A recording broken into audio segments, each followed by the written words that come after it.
I strongly believe that we've seen a rise in the use of influencers over the last few years.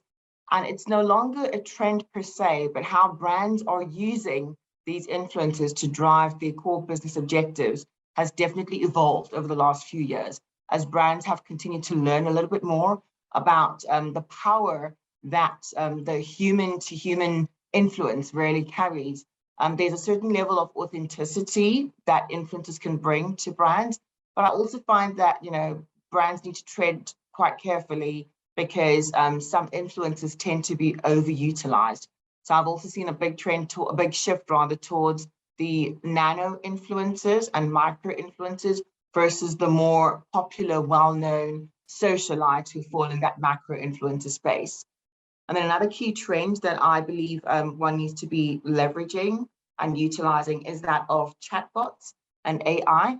Often we talk about, augmented reality, we talk about machine-to-machine communication, but when you start to speak about, artificial intelligence as a tool to drive brand and marketing messaging, I think that's when you start to really drive game-changing strategies. So chatbots for me are one to really look out for and to try and utilize as much as possible. And it gives you that 24/7 availability as well from a brand perspective.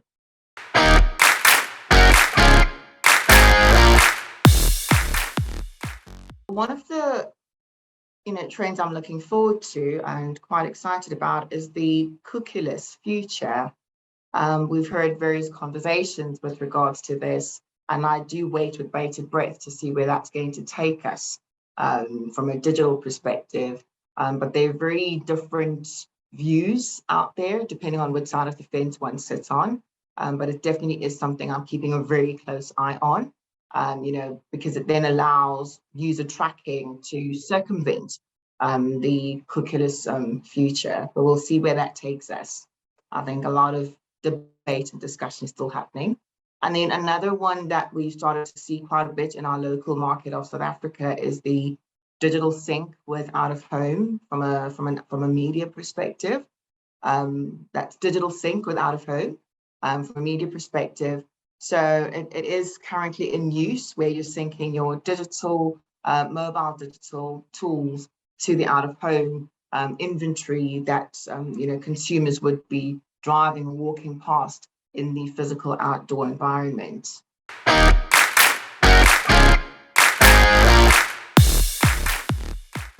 When you start to look at personalization, it really is something that has been around for a while, where marketers have been talking about consumers being individuals and the unique nature that and their unique nature. But I don't think it's been utilized and leveraged fully as yet. So yes, allowing a customer to feel like they are a unique individual, the power of one, means nothing if you're not personalizing the content that consumer is actually going to be receiving. So obviously, because of digital capabilities that now exist, we're able to really understand and unpack who Shandni is and your behaviors, the content that you would like us to serve you. But we need to be able to track the nuances that apply to you and serve you the right content at the right time. So with machine learning and the like, that is absolutely possible, but I think we still have a long way to go as far as fully leveraging that.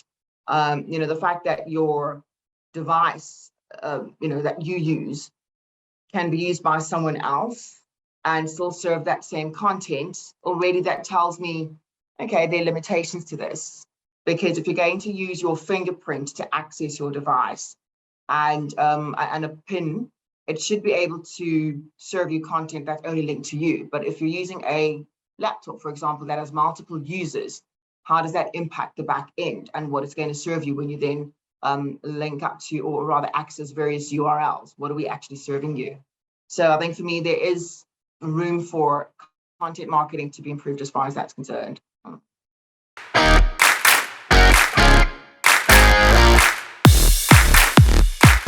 Looking forward to being at the VMF event that's coming up.